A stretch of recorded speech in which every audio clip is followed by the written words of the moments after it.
Welcome to Annunciation Radio's Faith with Reasons, the program that examines what the church teaches and why. Faith with Reasons. Well, welcome aboard. Thank you for joining us for Faith with Reasons here on Annunciation Radio as we head in really to the mid part of August here and coming up on our anniversary. Getting ready to celebrate our 13th anniversary here at Annunciation Radio, going on the air on the Feast of the Assumption in 2010. So that means we're gonna have a special commemoration day on Tuesday, the 15th, on the feast, and we're going to take a little time. You'll hear regular program segments, but we'll also cut in between, do a kind of a mini share-a-thon going on there. So hopefully you can tune in for that and pledge for that as well. Today we are, 456. That's the show number we're up to. Yeah. So this show's been on, since 2014. Yeah, been a while for sure. Yeah, not since the beginning, but pretty darn close. But it's going to have a fascinating conversation today with Dr. Gilbert Lavoie. He's a medical doctor, a specialist in internal medicine, occupational medicine, and public health, and has pursued a forensic and scriptural study of the Shroud of Turin for more than 40 years now. And the book that we're going to be talking about is The Shroud of Jesus, and it's put out by Sophia Institute Press. And I can't wait to get into this conversation. Shayne, have you studied much on the Shroud or seen the documentaries? I have not. Just some recent work for an exhibit that is touring Europe right now. Saw maybe a half-hour documentary. That was fascinating. Mm-hmm. Well, I'll tell you what. In this book, The Shroud of Jesus, Gilbert R. Lavoie, M.D., invites you on a fascinating adventure to examine the Shroud of Turin, juxtaposing his scientific findings with John's gospel account of the death and resurrection of Jesus. The story of the life of Jesus comes alive through relatable, real-world scientific witness who explore the image of the shroud in the work of human hands, a natural phenomenon or a supernatural event. So it's a fascinating topic, and we're hearing a lot about the shroud even lately. So first of all, welcome Dr. Lavoie to Faith with Reasons. So glad you could join us and present this wonderful book to us. Well, thank you very much for having us. I'd love to be with you, both of you, and I very much appreciate your invitation. Yes, I have been with the Shroud for many, many years, and I have to say that I started as a skeptic way back in 1978. I went to see the Shroud, and I wasn't sure if it looked very interesting. I had read a book on it by Dr. Pierre Barbet, a French surgeon, and anyway, that was how I started. I actually ended up getting very interested in it because I started looking at the blood marks.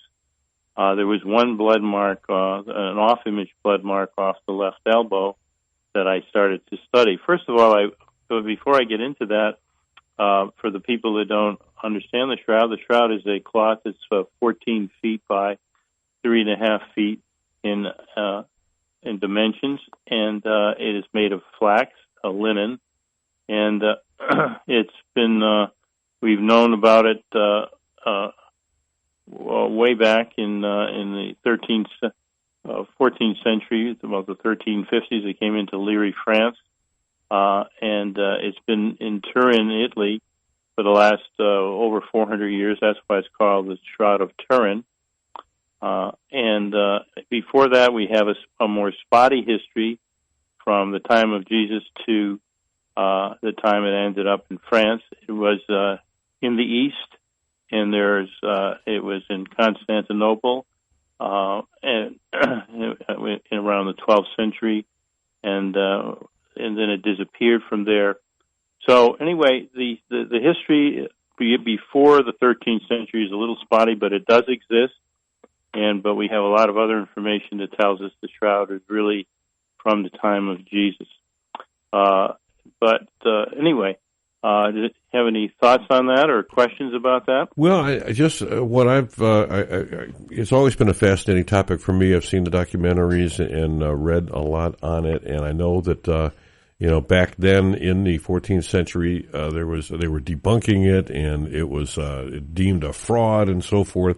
And there have been various scientific studies done on the shroud since then, and the tide has really turned on that. I mean, I'm totally convinced of it myself after seeing a lot of the data that's out there, and I know that some of the early testing wasn't exactly done correctly.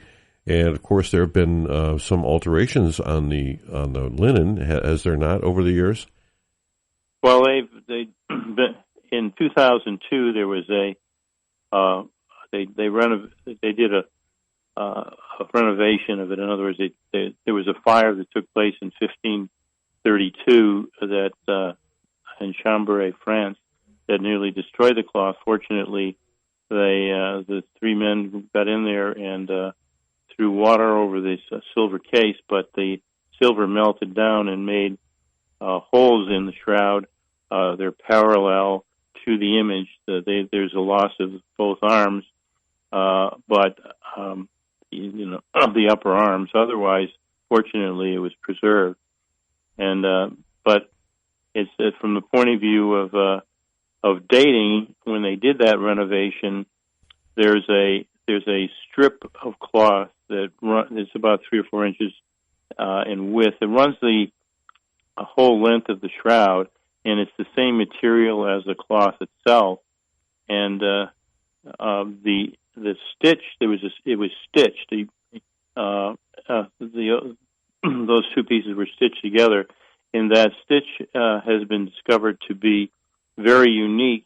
The only place they've ever found a stitch like it is from ancient cloths, was in Masada, which is a town that's only about a 2 to 3 day walk from Jerusalem, and that town had been destroyed in 74 AD by the Romans. So we have a place and a time from an archaeological perspective of very likely where the shroud was, because we can't ignore the fact that this stitch done by a human being is so unique, and one is found so close to Jerusalem. So it gives us almost time and place. And there's been other studies that have been done. There was an X-ray study that's been done that really actually tested a cloth from Masada and found that the information from the X-ray study shows that they're basically of the same age. There was you were referring to a study that's been debunked, and that's a carbon dating study that was done in 1988. However, in 2019, I should say, there was a study that came out that showed that the statistics, whatever that they finally put all together, that it is not.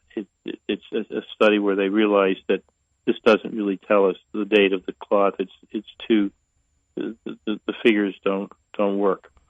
So definitely this cloth is from the time of Jesus, and the fascinating thing of it is, like I said, I started as a skeptic, and I was studying this blood mark off the left elbow, which is an off-image blood mark, and then I realized from the study that there was definitely that Jesus, the man in this. There was, first of all, a man, a three-dimensional man in this cloth, and that he was crucified. So that's what really got me started on this whole project. Is it apparent? Back in 78. I'm sorry. Just getting back to the stitch. Is it apparent why the stitch was made? Was it perhaps was it made to the cloth before it was used as a better? No. The strip is the same material as the main cloth. In other words, it's a herringbone weave, obviously the very same cloth. So we don't know the circumstances of when and how and why this strip was added, but it definitely was added at the time that cloth originated. Okay. Because it's the same cloth. And why that was stitched, we really don't know. But there's different people have different hypotheses of why it was stitched and so forth, or why it was there. But the answer is we don't really know. But the main thing is that the stitch is unique, and it was done by Fleury Lemberg, who I happened to meet, and who had done this very fine work of restoration of the cloth in 2002. And she's the one that discovered that, and she's a well-known textile expert and historian with regard to textile. And she's the one that pulled all that information together, which was really rather fascinating and, again, cannot be ignored from an archaeological perspective. From a biological perspective, and everyone that has studied the shroud is aware of the pollen spores that are found on the cloth, and that was done by Max Fry. And I happened to have met Max Fry back in 1978, and he was a gentleman who came out of the area of biology, and he was basically a detective, and he discovered also being a microscopist, discovered these pollen spores on the shroud. They not only were from France and Italy and so forth, in Europe, but he found them to be also, he found pollen spores that came from Palestine and actually in the Jerusalem area. So we have, basically on this cloth, there's an itinerary of pollen spores from different countries, and he did this work himself. I remember him very well, saying how he spent 5 years of his life prior to that time that I met him, investigating different pollen spores throughout the different countries, and came to realize that trace this right back to Jerusalem. So we have a biological a place, from biology we have a place where the shroud has definitely been, and from an archaeological perspective, we have a time and place. It's very, it's very interesting. Very fascinating. Plus, we also have this X-ray data that I was talking about. There's three other tests that were done. It's all in my book, The Shroud of Jesus, that were done that show that the shroud is from that era as well.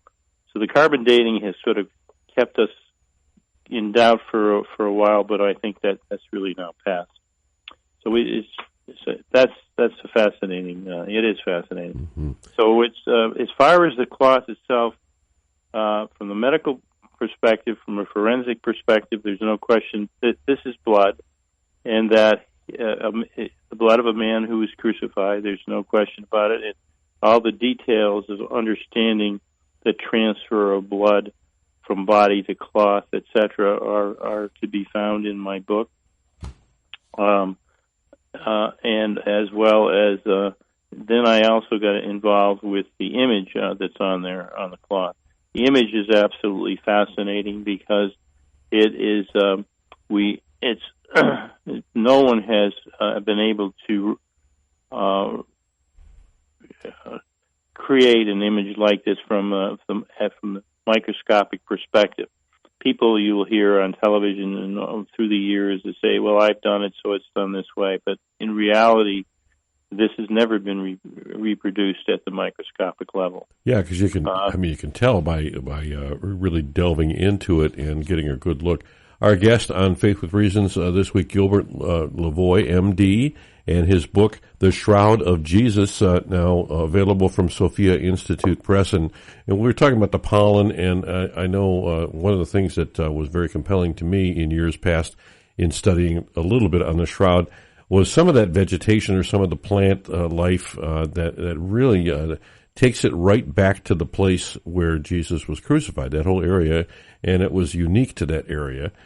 So that was very convincing to me. And you, of course, conducted studies to determine how the blood transferred from a crucified body to cloth, which I think is very fascinating, too, because you've got experience in treating trauma patients that give you kind of a special insight into how the blood transfers.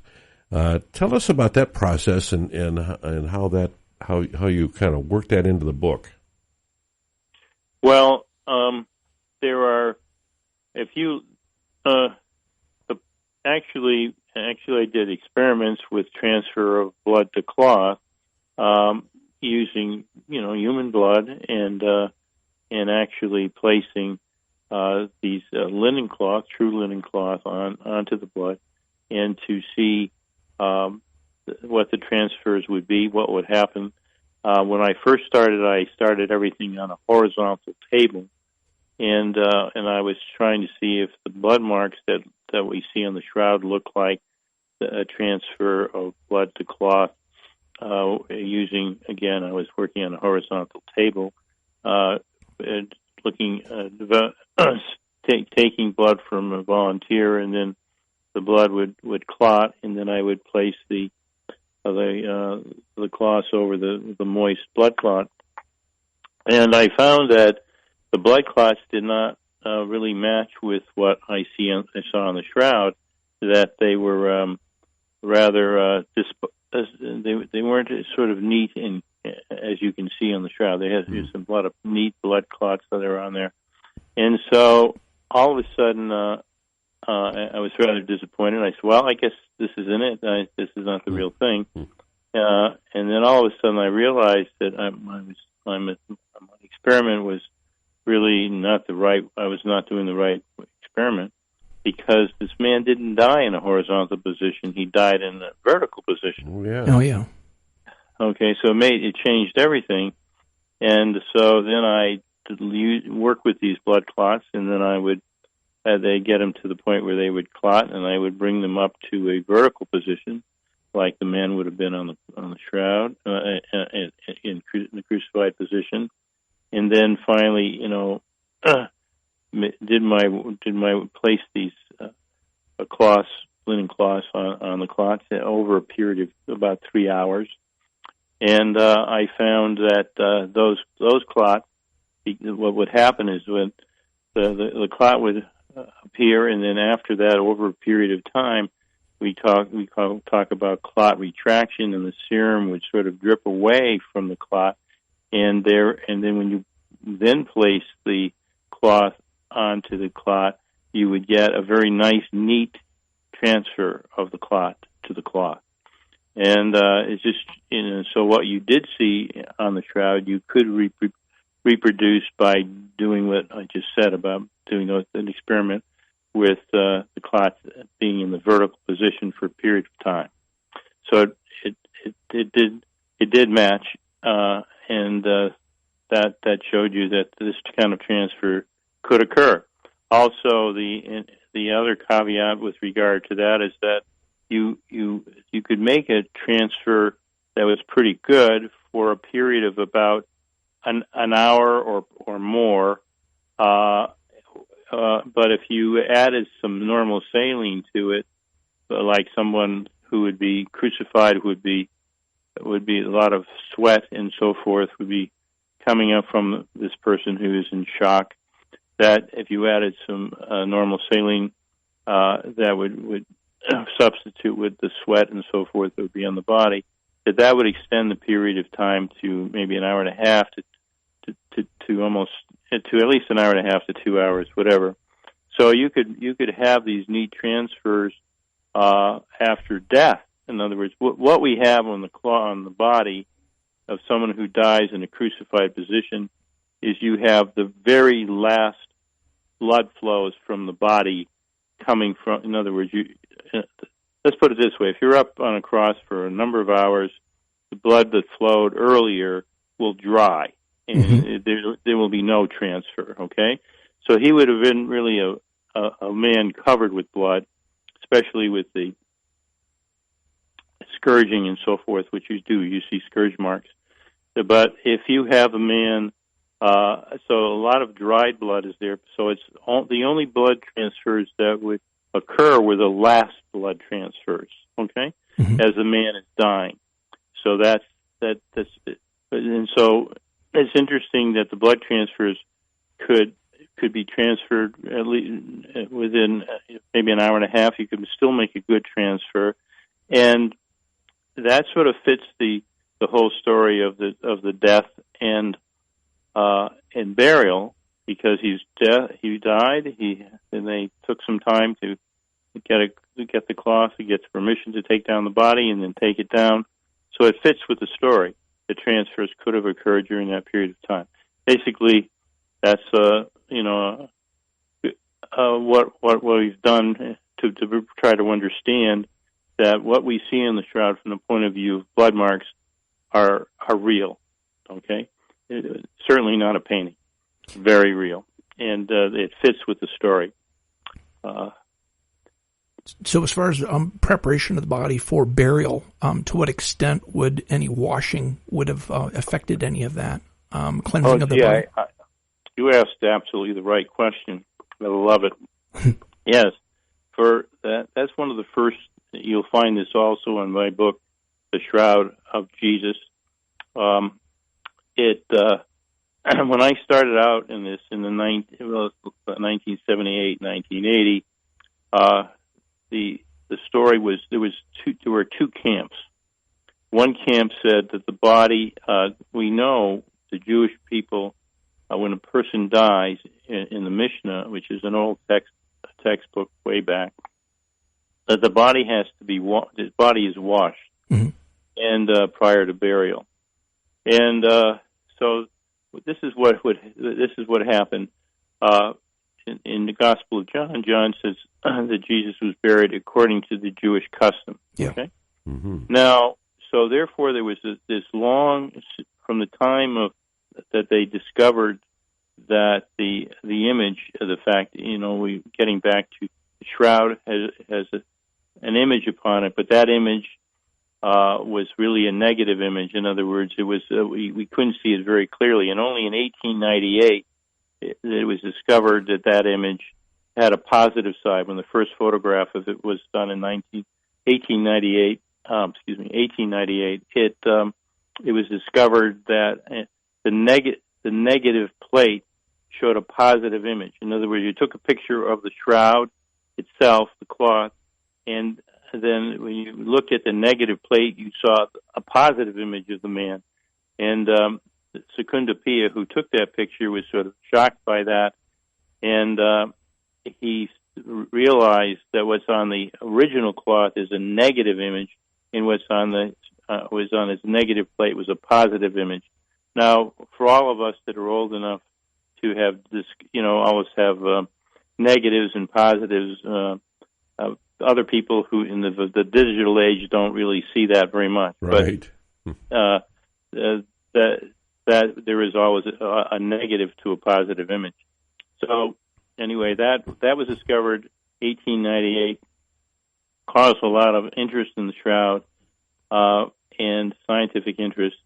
And that time, so it was from that time that people started to investigate the cloth, okay, and came to realize and wanted to study the blood marks and so forth that we're discussing. Yeah, black and white photography really had a huge impact on our understanding of the shroud. And in your book, you've got a lot of photos in there, and I think that's very interesting too, because you're describing something and then you're seeing pictures throughout the book. So I think that's a great way to kind of explore this mystery and enter deeper into it. And of course, you've seen the shroud and the pictures of the shroud. And you know that it draws us in. It really, these are unexplainable, other than supernatural.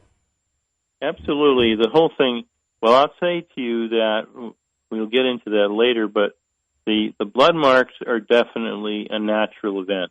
Everything about the blood marks is a natural event.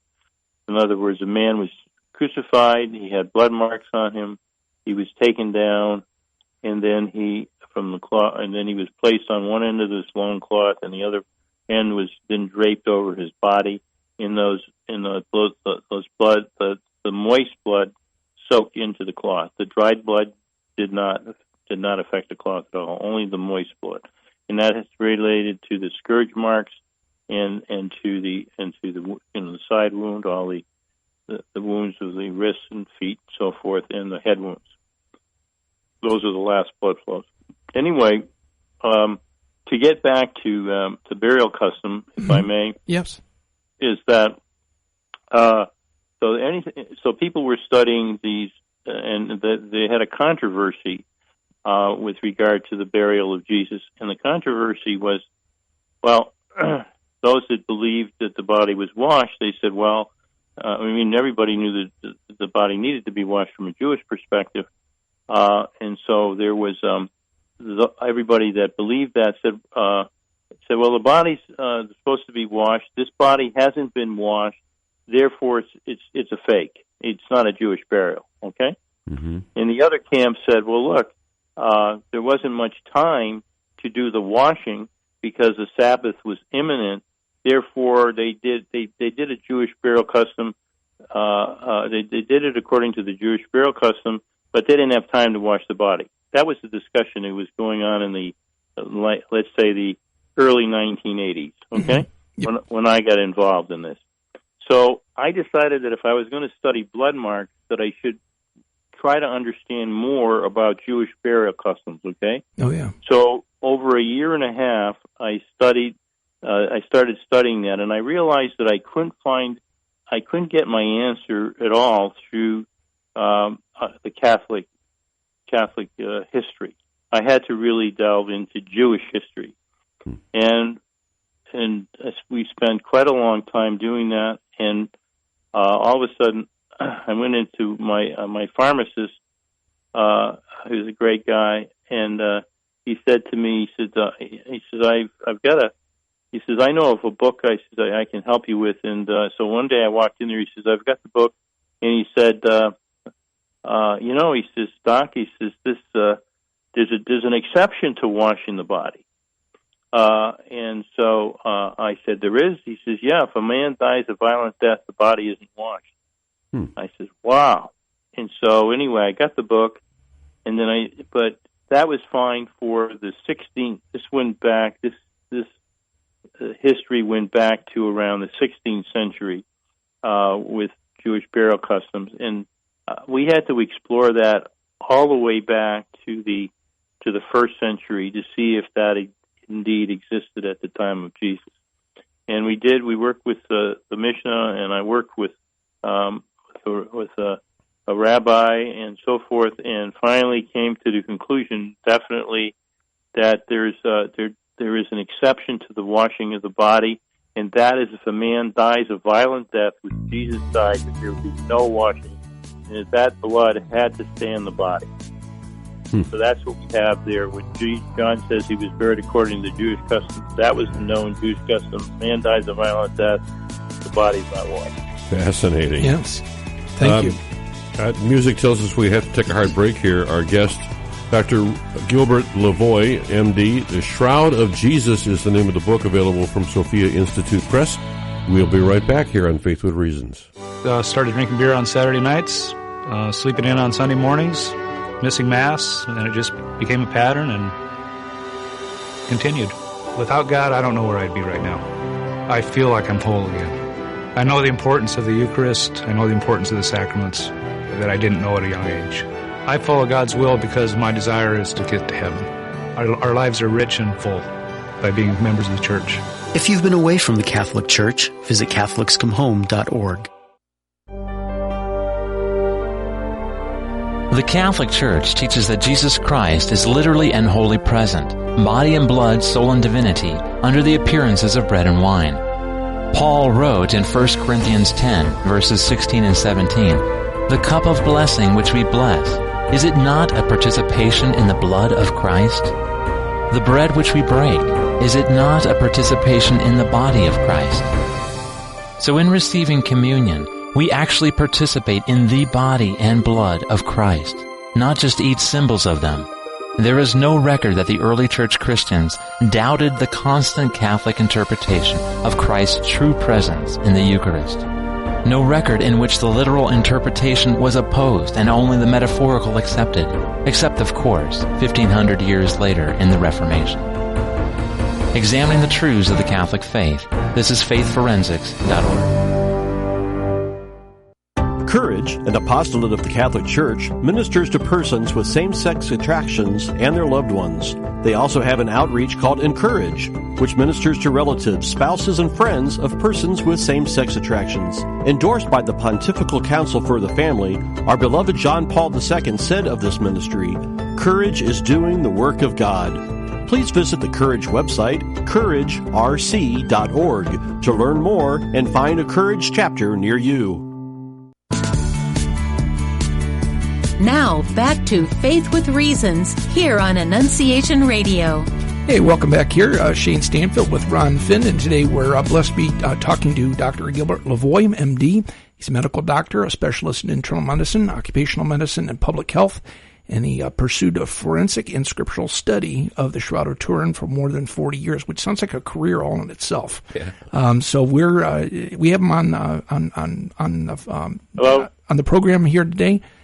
Talking about his new book, The Shroud of Jesus. This is a new book that's published by Sophia Institute Press, and I do believe it's on sale now. It was pre-order previously, but it is now available. And Dr. Lavoie invites you on a fascinating adventure with this book to examine the Shroud of Turin. It's juxtaposing his scientific findings with John's Gospel account of death and resurrection of Jesus. And the story of the life of Jesus comes alive through the relatable, real-world scientific witnesses who explore whether the image on the shroud is a work of human hands, a natural phenomenon, say that again, and or a supernatural event.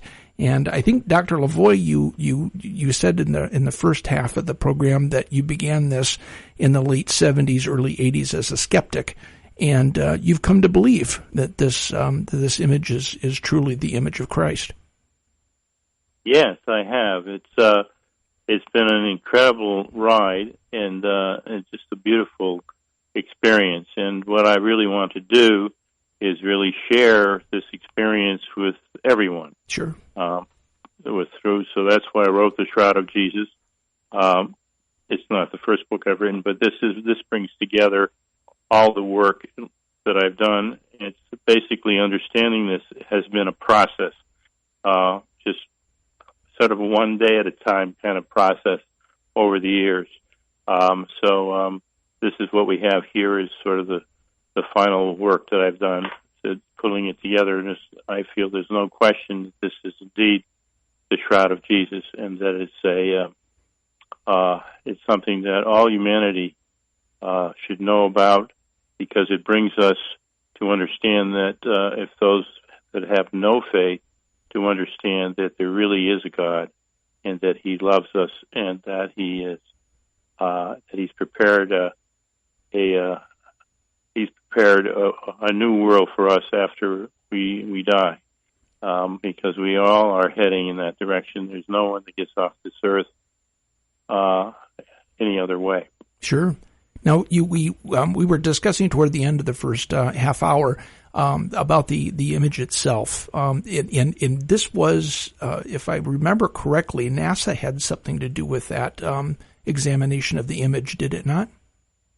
Right. Yeah, I met some people from NASA, and over the years I've gotten to meet and know a great deal. Most of the people that initially studied it, and then I was actually invited to study it with them on a second round. But that second round never took place. The beautiful thing about the book and about the images and so forth, and understanding the fact that Jesus, the man on the shroud, was crucified, and that the image is a very special event, is really well documented in a visual manner. In other words, you can see the pictures, and what I talk about, I only talk about what you can actually see for yourself. Mm. So anybody who reads the book can make their own decision of whether or not this is real. In other words, it's not something that I just say; it's something that they can see. And then as I say to people, all you need are your eyes and your mind to understand that God is communicating to us that He is real, and so anyway, the book, because we had about I think, about 80 photographs in the book. It's not a very long read either. It's just about 150 pages without the notes, and the notes are another 30 or 40, but the photographs go right along with it. And then the first part of the book is on a lot of the forensics in certain important Jewish historical pieces that are important to the book. And then the last six chapters is on the Gospel of John. And I believe that you cannot understand the Shroud without understanding its relationship to the Gospel of John.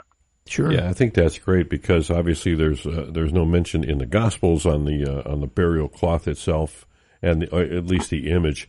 But the Shroud collaborates and corroborates the Gospel accounts of the death, resurrection, and ascension of Jesus as we read in John. So I think that is very helpful, and you get right into the third chapter of the book and take us right into John and kind of show us.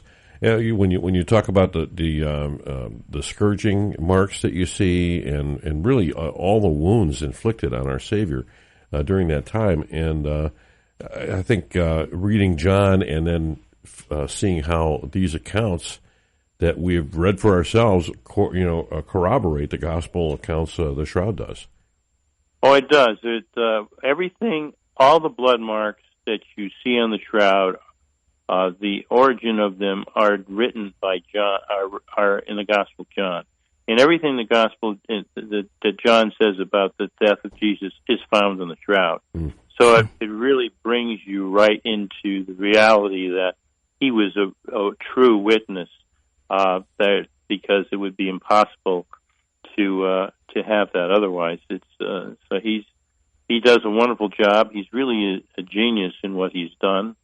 And he also is a genius in how he intertwined the knowledge, the fact that he saw the Shroud in his gospel. The reason why you made a very astute statement, the fact that there's nothing written about the Shroud image in the gospel, or nothing written about the Shroud except for the fact that they saw it at the tomb. That the reason why I have that in the book. Well, I call it under the chapter of forbidden images, and there you find out through historically that John had to. There was no way he could talk about the image because he was Jewish, and all his countrymen were basically. To have an image of a man, foot or hand or whatever, was considered something that was idolatrous. Mm-hmm. And if they were found with that, something like that would be destroyed, just thrown into the Dead Sea, basically. Mm-hmm. So it was forbidden to have it. So John knew very well that if he talked about the image of the man of the Shroud, he would absolutely put the Shroud cloth at risk. So there's no way that he could mention it, but he does manage to, and without any question, I believe that, and that's what's exciting about this new book, is that one of the things that it really relates, it shows us that John was definitely aware of this cloth, and he lets us know that. And he does it, and I think that's a very exciting part of the book. This is sort of like a detective story. And it's a detective story that's been going on for 40 years from my perspective.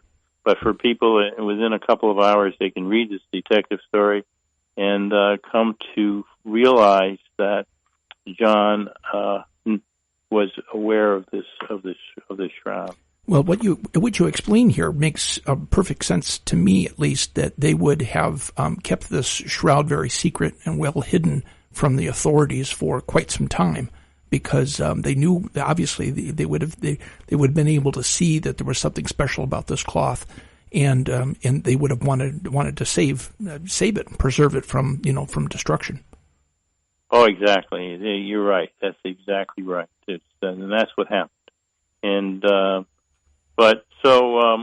anyway, I have to say that during the entire the early period that I was studying the cloth, even though I realized that definitely there was a crucified man under this cloth that had been placed under this cloth, and that we had this amazing image, and of course the image is very superficial. It's only 1 to 2 fibers in depth, and a fiber is way less than the diameter of the hairs on your head. They're very small, and it's the coloring of these fibers that is responsible for the image, and they are and there's definitely no paint or dye or stain upon these. These images were the coloration of these fibers was done is a dehydrative oxidative process whereby the cellulose of the flax, the linen, was actually degenerated. In other words, if you're at your grandmother's and she has a linen cloth on the table in a pot that's there, and you pick up the pot and you see that the middle underneath is white and around it it's more yellowed, that sunlight that has degenerated, there's a degeneration of the cloth of the linen itself. And that's basically what this is. What we see is this sort of dehydrative oxidation of the cellulose causing the yellowing of the material. And that's what, and no one has been able to, actually acid, light, and heat can cause this, but no one has been able to reproduce an image from it, an image of the shroud. You can with the UV light, it's been shown you can discolor it and it looks somewhat very much like the shroud cloth and so forth, but to go ahead and to create a whole image has never been done. So no one knows how it was done. From a scientific perspective, is that the theory as to how the image was created? It was from light? It was a degeneration from light? There's right now there are a number of theories. Not theories, but hypotheses of how this occurred. Mm-hmm. And it's like most of it is they're working the area of radiation, sort of like that. Radiation. Okay. It's a form of light, I guess you could say, but radiation. And that there's different hypotheses. None of them has been they're very difficult hypotheses because you need to. It's a theoretic way of looking at the thing at the image formation. I have the references to people that have done this very nice work. However, we really don't know how it's happened, and even if it happened that way, where did the energy come from? Mm-hmm. Sure, from a dead body. Mm-hmm. So because it's unique of all the cloths that people have been buried in forever. No one, you don't find images like this on any burial cloths. So it's unique in the world. No Absolutely. Our guest, Gilbert Lavoie, M.D., who is a medical doctor and a specialist in internal medicine and occupational medicine. And you've been studying the shroud for over 40 years now, and the Shroud of Jesus is available now on Sophia Institute Press. You can go to Facebook and find it that way, or just go to sophiainstitute.com and look it up, The Shroud of Jesus. And the book contains a lot of photographs, a lot of pictures, a lot of images, and draws some wonderful parallels. So it's an easy read. In terms of, it's not too deep, for people to, if I can follow it and I don't get lost in the verbiage, I think it's an easy read. So I get lost pretty easily. I used to get lost in Archie comic books, but it's a fascinating book, and it had to have been a real labor of love to put this together, and probably a long time coming. Obviously, but I know you've been giving presentations and in other ways before this book came out kind of spreading the word about what you've learned about this shroud. So this has to be a very fascinating journey for you. Yes, yes, it has been very fascinating. I think as I was saying to you, just to get back to my concern, that I even though I had spent a number of years looking at this, and I was fascinated by the image and fascinated by the fact that really a crucified man was under this cloth, I found there was nothing on this cloth that would convince me that this was that this image was created at the time of the resurrection. People said, "Well, this is from the resurrection," but I said there was really nothing on here. This looks like a man who's been laid out. He's got the blood marks and whatever, but we have this fascinating image. You could say yes. It came from the resurrection because of maybe radiation or some phenomena taking place. We don't know what it is, but there was nothing that said, yes, this is the moment of the resurrection from my perspective, and I felt that way. Mm-hmm. But I have to tell you that I was wrong. There is something on here, and it's one of the very interesting parts of this book that I discovered about the image.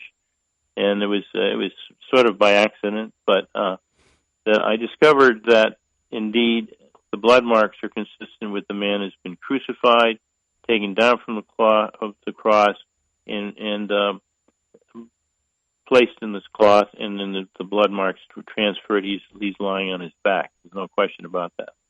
But what happened was that I discovered something about the image. When I started to look at the image, I realized, again somewhat by accident, that the man of the shroud, the actual image, which is a second event, and we know that the blood marks were first because when you look at the image and you start studying the image, you see that under blood marks there is no image. So the no image under the blood marks. So we know therefore that the blood came first, and whatever caused the image did not penetrate the blood. Okay, so we know that the image came second, and that's very, very, very important to understand.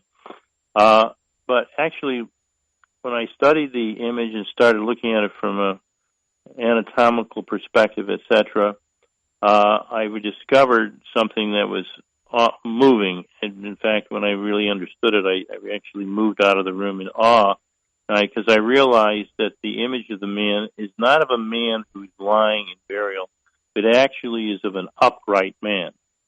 That was the big discovery that came into my life, and I talk about this, and I show photographs also so people can understand why this man is actually not lying, but that he's upright. In that moment was sort of my epiphany that I then believed that this shroud indeed was the moment of the resurrection, and that this is truly what we call a miracle. Because it's pretty hard to explain how an image of an upright man got onto this cloth. Mm-hmm. Now, how do you find what kind of evidence did you see that this man was upright at the time the image was created? Okay, I'm so glad you asked that question, because that was my next move. But all right, actually, it started with. I'll just give you some of the larger pieces of evidence. But it first started with the fact that when I took the photographs, I was doing a study of the blood marks on the face and hair. We don't have time to get into that, but which is another very fascinating study. But when I took the pictures, I realized that I had a volunteer, and I took his picture while I was sitting at the dining room table. I said, "No, come over here. You've got to lie down," and because the man of the shroud is lying down. I had a bearded man lying down, and I took the photograph of him. And when I got the photographs back, I was sort of excited about that because I figured I have a bearded man who's lying down, and he should look like, his negative should look something like the image that you see on the shroud, because the shroud is a negative, okay? Mm-hmm. So when I got it back, it didn't look at all like the man of the shroud. It was very bland. It had, and the shroud has, when you look at the face, it has sort of light areas around the eyes, under the nose, and at the lips. Those light areas would really be shadows, okay? But, so I didn't look bad. It was just a bland look. And then all of a sudden I went through, and I was really upset. So I went through the rest of my negatives, and then I discovered another negative that looked just very much like the man of the shroud, his face. He had light areas around this is a negative, light areas around the eyes, under the nose, and at the lips. And I said, this looks like the man of the shroud. But then I realized that this was not the image that I took of the man lying down, but it was the image of my volunteer that I accidentally took while he was sitting at the dining room table, okay, while he was upright. Wow. And so that started the whole thing. And then I looked at the whole body, and I saw the front of the body, and I saw, shadows under the pectoral muscles, between the fingers and under the hands. And then I said, is there anything that complements that will tell me that this man is upright, okay? Mm-hmm. So then I started to look at what was obvious. It was the hair. The hair of the man just flows down to his chest, just to his shoulders. Yeah. And it flows down his back. It's just like somebody who's upright. Hair that's simply somebody who's upright. And everybody knows what long hair looks like when you're upright as opposed to when you're lying down. Sure. And that's what it was. And that was so convincing. Later on, I went on to do further studies, and if you would follow me, for example, into an autopsy room, you turn over a body, you would see that the back of the body, the back is really flattened out, the buttocks is flattened out, and so forth of a man in an autopsy room. In other words, the weight of the body flattens out the torso, and it just remains flattened. People talk about rigor mortis, but rigor mortis peaks in 6 hours, and by 24 hours, it's pretty well gone. By 36 hours, there's nothing in Jesus, supposedly in the tomb for close to 36 hours. So he would have been lying there. His back would have been flattened out.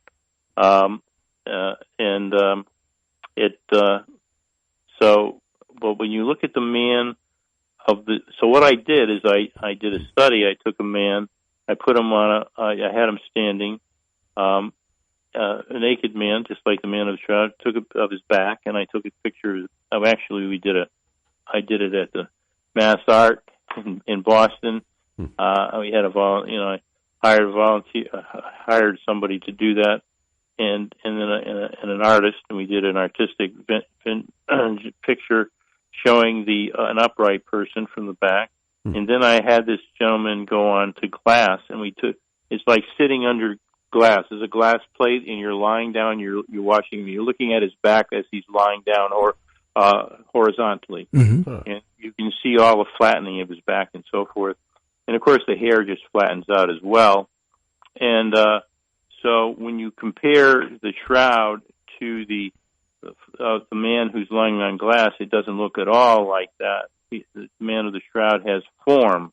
You can see the form of his back, his buttocks, and so forth. You can't see that. You lose that. It's all flattened when you're on glass. And then you compare it to the man who's upright, and it has the same form. So from the point of view of gravity and light, the man of the shroud is literally upright. But he's not standing. He's as if because his feet are crossed, one foot on top of the other, as if he's in a crucified position, and as he was buried, and he was, he's sort of as if he's lifted up in midair. That's what it. And I didn't. I was very excited when I discovered all that, but I had no idea what to do with a man who's lifted up and in midair. Yeah. You say, well, what am I going to do with this image? It's remarkable. It's the moment of the resurrection, but I don't know what to do with a man who's not standing. I thought he should be standing. Why is he sort of hanging in midair? You see? Mm-hmm. And I didn't know what to do with that, and I didn't know anybody else that knew. So I said, that forced me, I decided to go to the Bible. And that's when I started going to the Bible. And I went to Mark, Luke, and Matthew and found nothing about this. And then I got to the Gospel of John, in chapter 12, verse 32, the statement by Jesus himself, he says, and I, when I am lifted up above the earth, will draw all people to myself. Which was an absolute definition of what I was looking at on the shroud. Okay? Wow. So that started me up. Now, the next sentence there talks about that he was talking about his crucifixion, but when I started to then look into that more and study it, Raymond Brown and other commentators, that when Jesus, in the Gospel of John, when John talks about Jesus being lifted up, it doesn't just mean lifted up on a cross, because if it was just lifted up on a cross, nobody would have known this dead Jew. Okay? Mm-hmm. So he's lifted up, but he's lifted up in he's in crucifixion, resurrection, and ascension back to the Father. That's the meaning of lifted up in the Gospel of John with regard to Jesus. When I think of that's what we're seeing. Yeah, we're seeing on the shroud the lifted body of Jesus. I think you make a fascinating point, because now that I think about resurrection, when I think of resurrection, you can visualize a lifting. That seems to make sense, and I think it's fascinating that you made these observations in your imagery. The photographs that were taken, it's a miracle. It's a miracle, and it's something that the world should know about, because it tells you that God is real, and visually God is communicating to us that He is real through this cross. And we did a sculpture of that as well, and that's down at Ave Maria University down in Stanfield, Florida. That's fascinating. The book, again, The Shroud of Jesus and the Sign John Ingeniously Concealed, Dr. Gilbert Lavoie. It's been a great pleasure, and I encourage people to go to Sophia Institute Press and pick up this book, whether you're Catholic or your favorite Catholic bookstore. Thank you, Doctor. Okay, listen, thank you, fellas. It was great being with you, and God bless you and your wonderful audience and all the wonderful work you do for people. Thank you so much. It's been a pleasure.